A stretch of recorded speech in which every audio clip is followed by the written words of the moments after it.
یہ کتاب قدرت اللہ شہاب کی خود نوشت ہے۔ ایک بھرپور زندگی کے ہنسنے ہنسانے رونے رلانے والے واقعات کا حیرتناک اور عبرتناک مرقع، ماضی اور حال کے آئینے میں پاکستان کے مستقبل کی عکاسی۔ یہ کتاب سربراہوں کی کج رویوں، سیاستیوں کی ہیرا پھیریوں، نوکر شاہی کی جی حضوریوں، بیوروکریٹس کی منمانیوں، انتظامیہ کی دھاندلیوں اور معاشرے کی بے حسی کی بے لاگ داستان ہے۔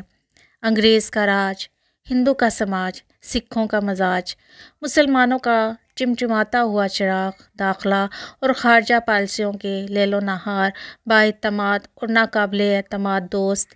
ممالک کے نقش و نگار، کشکول گدائی پر انحصار، محلاتی سازشوں اور آمریت کا جال، اقتدار کا زوال،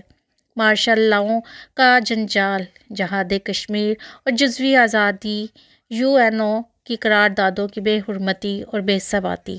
مسجد اقصیٰ کی ایک رات،